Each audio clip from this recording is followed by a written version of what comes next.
हरे कृष्णा।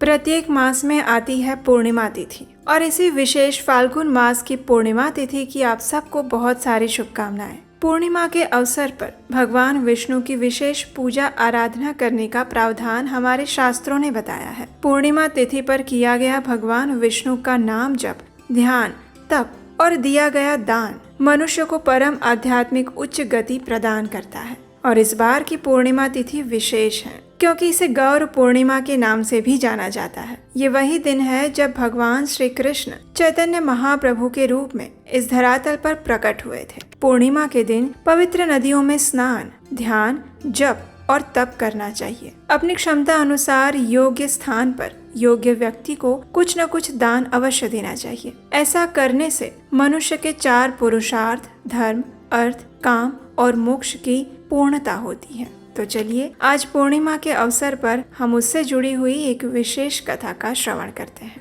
आइए आज की कथा आरंभ करते हैं। एक समय श्रील सूत गोस्वामी ने नैमिषारण्य में एकत्रित हुए सभी ऋषियों से कहा, हे ऋषिगण, पूर्व काल में उल्कामुख नामक एक जितेंद्रिय, सत्यवादी और पराक्रमी राजा थे। वे राजा प्रतिदिन भगवान के मंदिर में जाते, दान देकर ब्राह्मणों को संतुष्ट करते और उनकी पत्नी का नाम भद्रशिला था। वो अत्यंत सुंदर, पतिपरायण और सती स्त्री थी। राजा और रानी के साथ समुद्र के तीर पर जाकर सत्यनारायण का व्रत किया करते थे। एक दिन जब राजा इस प्रकार व्रत कर रहे थे तो वहाँ पर साधु नामक एक वणिक आते हैं। वे व्यापार के लिए अनेक प्रकार के रत्न आदि पदार्थों को अपनी नौका में भर कर लाए थे। वणिक समुद्र के किनारे अपनी नाव को खड़ी करके तट के समीप आए और व्रत करते हुए राजा को देखकर अत्यंत विनम्रता से पूछने लगे। साधु नामक वणिक ने कहा, हे राजन, भक्ति युक्त चित्त से होकर आप कौन सा अनुष्ठान कर रहे हैं? कृपया मुझे इस विषय में बताएं। ये सुनकर राजा ने कहा, हे साधो, मैं अपने बंधु बांधवों के साथ अतुलनीय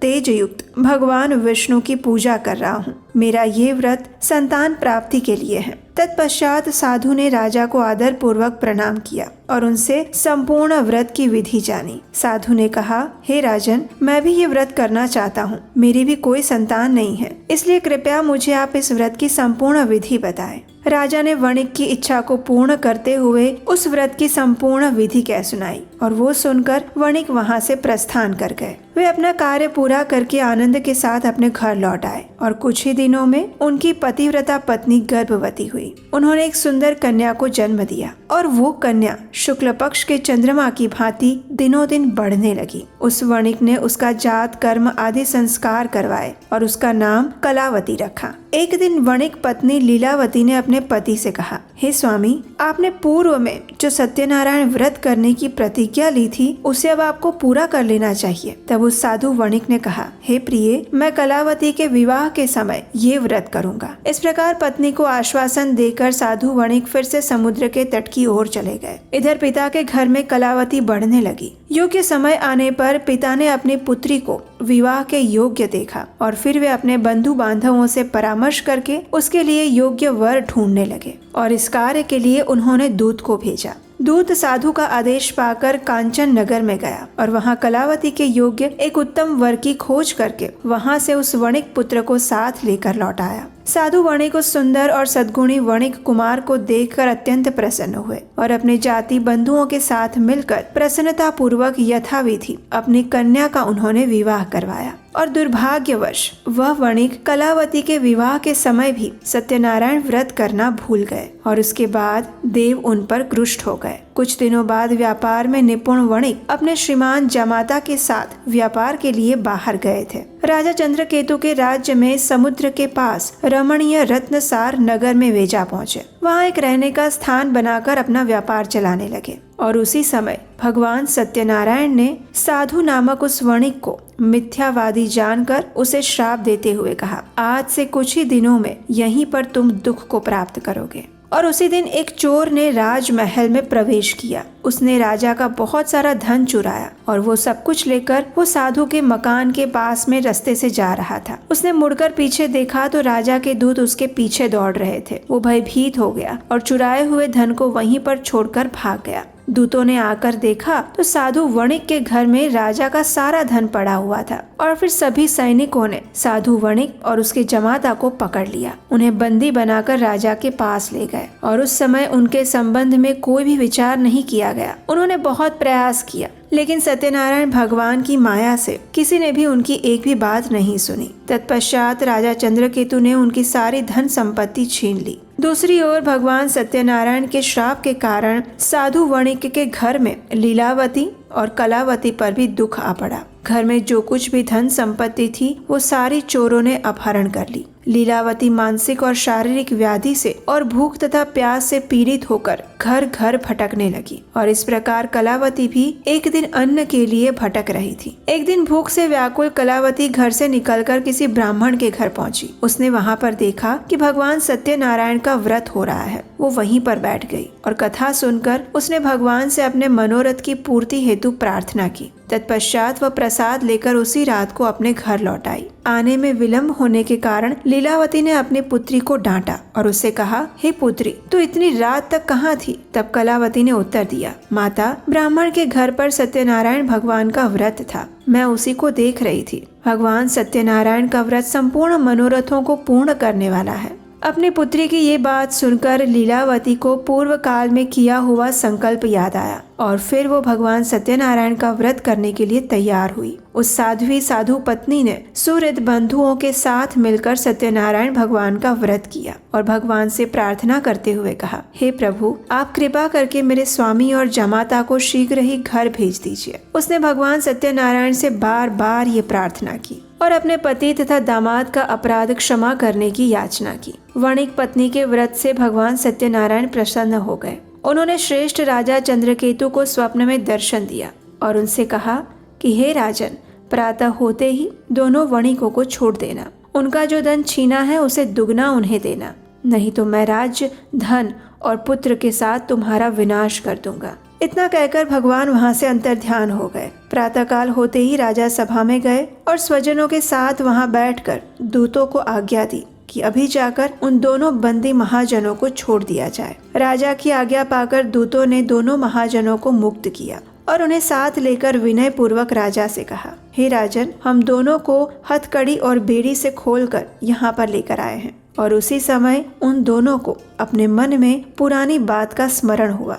भगवान सत्यनारायण की महिमा को याद किया उन्होंने और आश्चर्य तथा भय से विह्वल हो गए। उन्होंने राजा चंद्रकेतु को प्रणाम किया और फिर श्रीमान राजा चंद्रकेतु ने सोने और रत्नों से बने हुए आभूषण द्वारा दोनों वणिकों को अलंकृत किया, मधुर वचन कहे और उनसे छीने हुए धन से दुगना धन उन्हें देकर कहा, हे साधु, अब आप अपने घर वापस जाइए। साधु वणिक और उसके जमाता ने राजा को प्रणाम किया और वे वापस अपने घर के लिए आने लगे। कुछ दूर आगे बढ़ने पर भगवान सत्यनारायण एक दंडी के वेश में उनके सामने आए और उनकी परीक्षा करते हुए पूछने लगे, हे महाजन, बताओ तो तुम्हारी नाव में क्या है? ये सुनकर साधु वणिक और उसके जमाता ने अहंकार वश हंसी उड़ाते हुए कहा, हे दंडी, क्यों पूछ रहे हो? तुम्हें रुपए चाहिए क्या? मेरी नाव में तो लता पत्र भरे हैं। अब दंडी के वेश में आए हुए सत्यनारायण भगवान ने साधु के ये निष्ठुर वचन सुने और उन्हें कहा, उचित है, तुम्हारे ये वचन सत्य साबित हो। और ये कहकर वे तुरंत वहां से अदृश्य हो गए। जब वो थोड़ी दूर चले गए तब साधु भी समुद्र किनारे पहुंचा और नित्य क्रिया आदि करने के बाद नाव पर गया तो उसने देखा कि वास्तव में उसकी नाव में लता और पत्र ही भरे पड़े थे। ये देखकर उसे बड़ा आश्चर्य हुआ। वह मूर्छित होकर पृथ्वी पर गिर पड़ा। अपने श्वशुर की ये दशा देखकर जमाता ने उनसे कहा, हे पिताजी, आप किसके लिए शोक कर रहे हैं? ये सब तो दंडी के श्राप का फल है। वे सब कुछ करने में समर्थ हैं। हमें उन्हीं की शरण में जाना चाहिए, तभी हमारा मनोरथ पूर्ण हो जाएगा। अपने जमाता की ये बात सुनकर साधु दौड़कर दंडी के पास पहुंचा। उनके दर्शन करके भक्ति पूर्वक नमस्कार किए और उनसे कहा, हे प्रभु, मैं बड़ा दुरात्मा हूँ। आपकी माया से मुग्ध होकर मैंने जो कुछ कह दिया उसके लिए मुझे क्षमा कीजिए। मैंने आपके सामने दुष्ट वचनों का प्रयोग किया। क्षमा ही साधुओं का धन है। साधु तो दूसरे का उपकार करने में लगे रहते हैं। इस प्रकार रोता हुआ वो विलाप करने लगा और दंडी के चरणों में गिर पड़ा। ये देखकर दंडी ने कहा, रो मत, मेरी बात सुनो। तुम मेरा अपमान करके मेरी पूजा से विमुख हो गए थे और उसी के फल स्वरूप बार बार तुम्हें दुख मिल रहा है। शिवतंडी के रूप में आए हुए भगवान के ये वचन सुनकर साधु ने कहा, हे प्रभु, ब्रह्मा आदि स्वर्गवासी देवता आपकी माया से मोहित होकर आश्चर्यमय रूप और गुणों को नहीं जान पाते। मैं भी आपकी माया से मुक्त हूँ। मैं अपने वैभव के अनुसार आपकी पूजा करूँगा। मैं आपके शरणागत हूँ। मुझे पुत्र और वित्त दीजिए। कृपया मेरी रक्षा कीजिए। इस प्रकार साधु के भक्ति युक्त वचनों को सुनकर भगवान श्री हरि तुष्ट हो गए और उन्होंने साधु को मन चाहा वर देकर वहीं पर अंतर ध्यान हो गए। तत्पश्चात साधु ने नाव पर चढ़कर देखा तो उसकी नाव फिर एक बार रत्न आदि से भर चुकी थी। तत्पश्चात साधु वणिक ने अपने मित्रों और जमाता के साथ मिलकर विधि पूर्वक भगवान सत्यनारायण का व्रत और उनकी पूजा की। बड़े हर्ष के साथ यात्रा आरंभ की और नौका बड़े वेग से चलने लगी। दोनों कुछ ही समय में अपने देश में वापस आ पहुंचे और तब साधु ने अपने जमाता से कहा, हे वत्स, ये देखो, मेरी पूरी दिखाई दे रही है। तत्पश्चात साधु ने अपने धन के रखवाले दूत को नगर में भेजा और दूत ने साधु की पत्नी लीलावती के पास जाकर प्रणाम करते हुए कहा, हे माता, आपके पतिदेव अनेक प्रकार के धन और रत्नों के साथ अपने जमाता और सुहृद मित्रों के साथ आ पहुँचे हैं। दूत के मुख से ये समाचार सुनकर उस साध्वी वणिक पत्नी और उसकी पुत्री अत्यंत हर्षित हो गए। उसने भगवान सत्यदेव की पूजा संपन्न की और अपनी पुत्री से कहा, हे पुत्री, मैं पति के स्वागत के लिए आगे जाऊंगी, तुम भी मेरे साथ चलो। माता की ये बात सुनकर कलावती ने सत्यनारायण का व्रत किया, लेकिन बिना प्रसाद लिए ही वो पति के सामने ही चली गई। इससे फिर एक बार भगवान सत्यनारायण रुष्ट हो गए। धन, रत्न और जमाई को लेकर नौका जल में अदृश्य हो गई। कलावती ने जब अपने पति को नहीं देखा तो वो शोक से व्याकुल होकर रोने लगी। वो अपने पति और नाव के ना दिखने से अत्यंत शोकातुर हो गई और अपनी पुत्री की इस दशा को देखकर साधु वणिक भयभीत हो गए।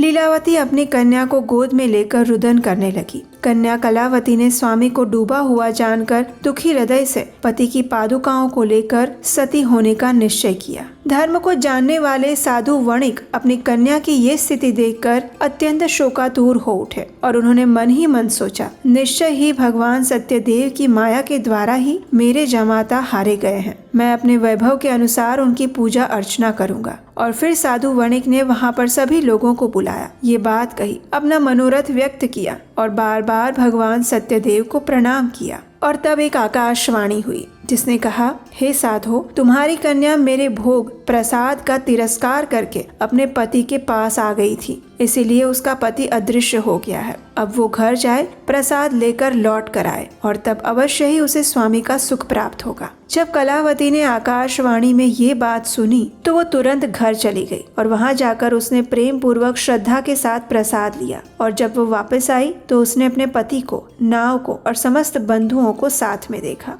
उस कन्या ने अपने पिता से कहा, हे पिताजी, आइए अब हम घर चलते हैं, अब देर क्यों करें। कन्या की इस बात को सुनकर वणिक प्रसन्न हो गया और विधि विधान के साथ भगवान सत्यनारायण की पूजा करके धन, रत्न और बंधुओं के साथ अपने घर आ पहुंचा। तत्पश्चात प्रत्येक संक्रांति और पूर्णिमा के दिन यथाविधि भगवान सत्यनारायण की पूजा करता हुआ वो इस लोक में सुखी होकर अंत में सत्यपुर को प्राप्त हो गया। कथा का समापन करते हुए श्रील सूत गोस्वामी ने कहा, हे ऋषिगण, इस व्रत का आचरण करके मनुष्य समस्त दुखों से मुक्त हो जाता है। विशेषतः कलयुग में सत्य पूजा महान फल देने वाली है। इन देव को कोई सत्य नारायण कहते हैं और कोई सत्य देव कहते हैं। ये अनेक रूप धारण करके सबके मनोरथों को पूर्ण करते हैं और ये सनातन सत्य देव कलयुग में सत्य व्रत के रूप में अवतरणित हुए हैं। जो भी मनुष्य नित्य इसका पठन या श्रवण करता है, भगवान सत्यदेव के प्रसाद से उसके समस्त पाप नष्ट हो जाते हैं। तो ये थी आज की मार्गशीर्ष मास के पूर्णिमा के पावन अवसर पर भगवान सत्यनारायण की प्राचीन पौराणिक व्रत कथा। हमें आशा है कि ये कथा आपको अच्छी लगी होगी और इसके श्रवण द्वारा आपने भी भगवान सत्यनारायण की विशेष कृपा प्राप्त की होगी। इस कथा को अपने मित्रों और परिवारजनों को भी शेयर करिए। विशेषकर आज के दिन इस कथा का श्रवण करने का विशेष महत्व है। अगर आपको हमारे द्वारा सुनाई जा रही ये प्रमाणभूत शास्त्रों से ली गई प्रामाणिक कथाएं अच्छी लगती है तो इस कार्य को आगे बढ़ाने के लिए आप हमें स्क्रीन पर दिए गए नंबर पर अपना आर्थिक योगदान भेज सकते हैं। आने वाले समय में ऐसी पौराणिक प्राचीन कथाओं को सुनते रहने के लिए आपके अपने चैनल को याद से सब्सक्राइब कर लीजिए। बेल आइकन दबाकर नोटिफिकेशन ऑन रखिए और अब समय है आज के प्रश्न का। अगर आपने आज की कथा ध्यान से सुनी है तो आप हमें नीचे कमेंट बॉक्स में लिखकर ये बताइए कि साधु नामक वणिक की पुत्री का नाम क्या था। आपके जवाब हमें नीचे कमेंट बॉक्स में भेज सकते हैं। कथा मात्र श्रवण करके भूल जाने के लिए नहीं होती, उसकी शिक्षा को जीवन में अपनाए बिना कथा का श्रवण अधूरा रह जाता है। इसीलिए प्रत्येक कथा को ध्यान पूर्वक श्रवण करना अत्यंत आवश्यक है। तो चलिए हम आपसे मिलेंगे फिर एक बार बहुत जल्द एक और सुंदर पौराणिक कथा के साथ। हरे कृष्णा।